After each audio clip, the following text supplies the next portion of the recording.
میری امید ہے کہ آپ کی فیملیز بالکل ٹھیک ٹھاک ہوں گے. کافی موقعوں پر ہم سے جو گریڈ میں جو نیچے ہوتے ہیں یا ہمارے اسسٹنٹ جو ہوتے ہیں یا ہم سے جو ریلیشنز میں انفیریئر جیسے کہ بچہ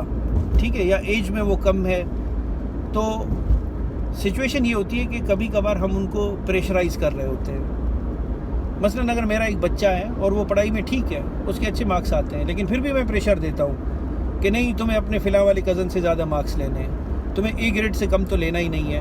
تمہیں 95% یا 90% وٹ ایور جو اس کا سیٹ کرائیٹیریا ہے،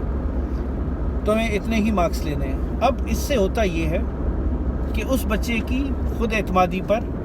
فرق پڑتا ہے، کیونکہ وہ محنت تو پہلے سے ہی کر رہا ہے. اب اس کو خود پر سیلف ڈاؤٹ آنا اسٹارٹ ہوتے ہیں اپنی پرفارمنس پر کہ واقعی شاید میں اچھا نہیں ہوں، جو میرے پیرنٹ کو مجھ پر ٹرسٹ نہیں ہے ایک طرح کا. اب چونکہ دیکھیں میں نے کہا کہ اس کی پہلے سے ہی اسٹرگل صحیح تھی، وہ پڑھائی میں اچھا بچہ ہے، وہ بہتر طریقے سے پڑھتا ہے، لیکن اس کو مزید اگر پریشر بڑھے گا تو اس سے اس کی سیلف اسٹیم خراب ہوتی ہے، خود اعتمادی، اور اس کی وجہ سے سیلف ڈاؤٹس آتے ہیں، اور پھر کیا ہوتا ہے پرفارمنس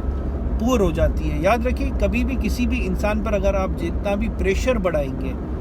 جس طرح دل کر رہا ہوتا ہے نا کہ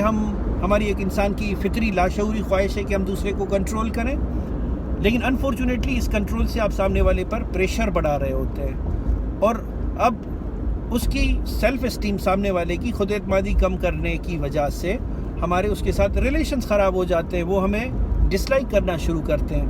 اسی طریقے کے ساتھ میں نے یہ کافی دیکھا ہوا ہے، یہ جب بچے بڑے ہوتے ہیں جن کے پیرنٹس زیادہ کنٹرولنگ ہوتے ہیں یا جو پڑھائی پر زیادہ پریشر دے رہے ہوتے ہیں، تو اب چونکہ یہ ان کے مزاج کا حصہ ہے، میں یہ نہیں کہہ رہا کہ وہ پیرنٹ برا پیرنٹ ہے، نہیں، یہ ان کو پتہ ہی نہیں ہوتا اس بات کو، کیونکہ یہ سارے لاشعوری طور پر ہو رہے ہوتے ہیں. تو یہ ویڈیو بنانے کا مقصد یہ ہے کہ ان بیہیویئرس کو آئیڈینٹیفائی کیا جائے. اگر میں یا کوئی اور کسی کو پریشر دیتا ہے اپنے سے کسی بھی انفیریئر کو، مائنر کو، تو یہ جو پہلے جو محبت کا رشتہ ہوتا ہے یہ آہستہ آہستہ ہیٹ میں چینج ہو جاتا ہے، اور پھر ہم جو پریشر دے رہا ہوتا ہے ہم اس سے ایوائڈ کرتے ہیں، ہم اس کو دیکھنا نہیں چاہتے، اس کو سننا نہیں چاہتے، اس سے ملنا نہیں چاہتے. تو وجہ اس کے کہ لانگ ٹرم میں اس وجہ سے ہمارے ریلیشنز خراب ہوں، تو میں نے سوچا کہ اس بھی رویے کے ایک امپورٹنٹ کمپوننٹ کو آپ تک پہنچایا جائے اور ڈسکس کیا جائے. اس کے ساتھ ہی اپنا بہت سارا خیال رکھیے گا. آپ سے پھر بات ہوتی ہے. اللہ حافظ.